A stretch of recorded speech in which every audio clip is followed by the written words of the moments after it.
व्रत म्हणजे संकल्प आणि दृढ निश्चय. आपल्या संस्कृतीमध्ये व्रत आणि उपवास याचं जे महत्त्व आहे आपण चांगल्या प्रकारे जाणतो. प्रत्येक घरामध्ये उपवासाला आणि व्रताला स्थान आहे.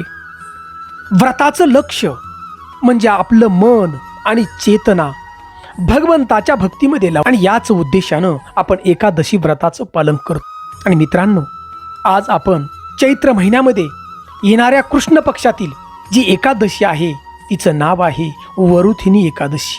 प्रत्यक्षात भगवान श्रीकृष्णांच्या मुखातून आलेलं एकादशीचं महत्त्व आज आपण जाणणार आहोत. अगदी विश्वासानं आपण वरुथिनी एकादशीचं रहस्यमयाशी माहिती ऐका आणि या एकादशीचं व्रत आपण मनापासून करा आणि भगवंताच्या भक्तीत लीन होऊन जा. आणि शेवटी आम्हाला कमेंट कथा ऐकल्यानंतर जय हरी विठ्ठल अशी कमेंट अगदी विश्वासानं द्या. मित्रांनो, मी हनुमंत पवार धारकरी, तुम्ही पाहताय मराठी मोटिवेशन हिस्ट्री चॅनल. तर मित्रांनो, ही सुंदर अशी कथा वरुथिनी एकादशीची भविष्य पुराणामधली आहे. आणि या भविष्य उत्तर पुराणात प्रत्यक्षात राजा युधिष्ठिराने भगवान श्रीकृष्णांना प्रश्न केलेला होता. राजा युधिष्ठिर भगवान श्रीकृष्णांच्या जवळ गेले, प्रणाम केला आणि राजा युधिष्ठिर भगवान श्रीकृष्णांना विचारू लागले की हे भगवंता, कृपया मला तुम्ही चैत्र महिन्यामध्ये कृष्ण पक्षामध्ये येणारी जी एकादशी आहे त्याविषयी तुम्ही मला माहिती सांगा, महत्त्व सांगा. आणि या एकादशीचा व्रताचा महिमा आणि या व्रताचं पालन केल्यानं त्या भक्ताच्या जीवनामध्ये काय प्रभाव होतो हे तुम्ही मला सांगा. आणि भगवान श्रीकृष्णांनी स्मित हास्य केलं आणि भगवान श्रीकृष्ण त्या ठिकाणी उत्तर देत आहेत की वरुथिनी एकादशी ही कृपाळू आहे आणि ही जी एकादश आहे त्या भक्ताला शुद्ध जीवन प्रदान करते. आणि जो व्यक्ती या एकादशीचं पालन करतो विश्वासानं त्याची सारी पाप नष्ट होतात आणि परमानंद त्या व्यक्तीला प्राप्त होतो. आणि जो व्यक्ती या वरुथिनी एकादशीचं महात्म्य अगदी मनापासून विश्वासानं ऐकतो, श्रवण करतो, त्या व्यक्तीला 1000 गाय दान केल्याचं फळ त्या ठिकाणी प्राप्त होतं. आणि असा व्यक्ती जन्म आणि मरण या चक्रातून त्याला मुक्ती मिळते आणि वैकुंठ धाम प्राप्त होतो. भगवान श्रीकृष्ण सांगतायत, राजा, अरे अनेक श्रेष्ठ राजांनी या एकादशीच्या व्रताचं निष्ठेनं पालन केलं होतं आणि त्यांना जन्म मृत्यूच्या चक्रातून मुक्ती मिळाली रे राजा. आणि प्रत्यक्षात भगवंताच्या धामामध्ये मी घेऊन गेलो, वैकुंठ धामाला. राजा, मी तुला अनेक उदाहरणं देऊन सांगतोय या वरुथिनी एकादशीच्या व्रताच्या पालनाची. आणि भगवंत त्या ठिकाणी उदाहरण देऊ लागले. राजा युधिष्ठिर, ध्यान देऊन ऐक. या पृथ्वीवरील मानधाता नावाचा राजा होता आणि या राजानं या वरुथिनी एकादशीचं पालन केलं विश्वासानं. आणि या राजाच्या मृत्यूनंतर या राजाला मोक्ष प्राप्त झाला, वैकुंठ धामामध्ये राजा गेला. भगवान श्रीकृष्ण त्या ठिकाणी सांगतात की राजा युधिष्ठिरा, तू ध्यान देऊन ऐक. अजून तुला उदाहरण मी एक देतो की त्रेतायुगामध्ये भगवान श्रीराम यांचे पूर्वज इक्ष्वाकू वंश होता आणि त्याच्यामध्ये धुंदुमाल नावाचा जो राजा होता, या राजाला भगवान शिवशंकराने शाप दिला की तुला कोड पडतील तुझ्या शरीराला. आणि क्षणार्धात राजाच्या अंगावरती कोड पडले. राजाला त्या ठिकाणी वेदना होत होत्या, राजा अक्षरशः रडत होता.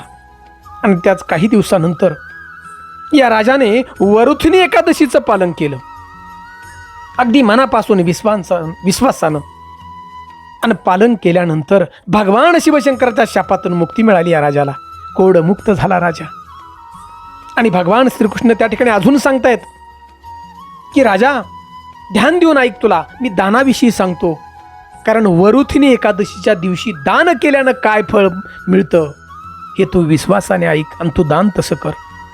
आणि भगवान श्रीकृष्ण त्या ठिकाणी सांगू लागले की या वरुथिनी एकादशीच्या दिवशी ज्याला गरज आहे अशा गरजवंताला तू दान केलंस, गरिबाला, तर करोडो वर्ष तप केल्याचं फळ तुला मिळेल आणि त्या व्यक्तीला मिळेल. म्हणजे भगवंत सांगतायत पुढे की सूर्यग्रहणाच्या दिवशी सोनं दान केल्याचं जे फळ प्राप्त होतं, असंही म्हटलं जातं की अश्वदानापेक्षा श्रेष्ठ गजदान आहे आणि त्यापेक्षाही भूमिदान श्रेष्ठ आहे आणि याच्यापेक्षाही तीळदान श्रेष्ठ आहे आणि या तीळदानापेक्षाही सुवर्णदान श्रेष्ठ आहे आणि याच्यापेक्षाही सगळ्यात उत्तम दान म्हणजे अन्नदान श्रेष्ठ आहे. आणि या अन्नदानामुळे तुझे पूर्वज आणि देवता प्रसन्न होतील. भगवान श्रीकृष्ण त्या ठिकाणी राजा युधिष्ठिराला सांगतात या वरुथिनी एकादशी दिवशी गरजवंताला जर दान दिलं ना, तर सगळं फळ तुला प्राप्त होईल, त्या भक्ताला प्राप्त होईल. सगळ्या दानापेक्षा विद्यादान श्रेष्ठ आहे. आणि या विद्यादानामुळे देवाची संबंध प्राप्त होतो. आणि भगवंत त्या ठिकाणी दानाचं जे गूढ आहे, दान करण्याचं, ते गूढ रहस्य राजा युधिष्ठिराला सांगतात की राजा ध्यान देऊन ऐक, वरुथिना एकादशी ही दयाळू आहे, कृपाळू आहे. आणि या दिवशी दान जर केलंस तर सगळ्या पापातून मुक्ती होते आणि त्या ठिकाणी आरोग्य प्राप्त होत. तर मित्रांनो, या पृथ्वी तलावरील प्रत्येक जीव असा आहे की पाप नष्ट करण्यासाठी आणि आरोग्यासाठी काहीतरी मिळावं या अपेक्षानं प्रत्येक जण या ठिकाणी या व्रताचं पालन करतो ना, अशा अनेक व्रताचं पालन करतो. परंतु जे खरे भगवंताचे भक्त आहेत, ज्याच्या गळ्यामध्ये पंढरीच्या पांडुरंगाची माळ आहे, म्हणजेच माझा वारकरी बांधव, मनापासून या व्रताचं पालन करतो, परंतु अपेक्षा कुठलीच ठेवत नाही. आरोग्य, धन, धान्य काहीतरी मिळावा ही अपेक्षा नसते बघा. भगवंताच्या भक्ताची त्याची अपेक्षा असते फक्त भगवंताच्या भक्तीमध्ये लीन होऊन जावं आणि भगवंताच्या पायाशी जागा मिळावी. हेच भगवंताच्या भक्ताचं खरं रहस्य भक्तीचं.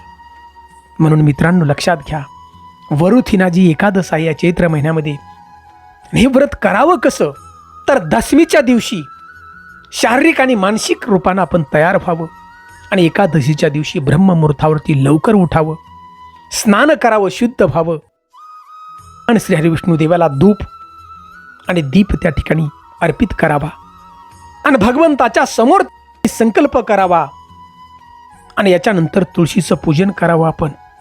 आणि नंतर हरे कृष्ण कृष्ण कृष्ण हरे हरे हा जप दिवसभर आपण करावा आणि संपूर्ण दिवस आपण अन्न ग्रहण करायचं नाही, ज्याला शक्य आहे त्यांनी, आणि भगवंताच्या भक्तीत लीन व्हावून जावं.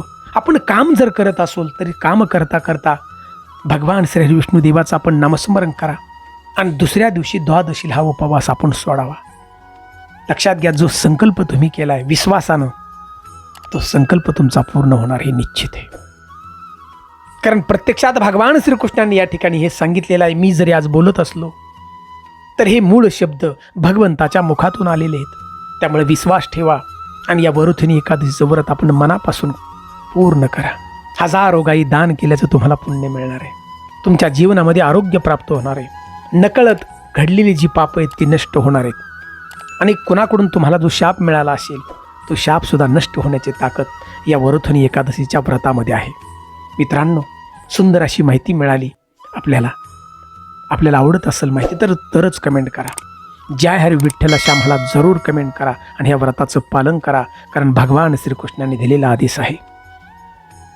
जय हिंद, जय महाराष्ट्र.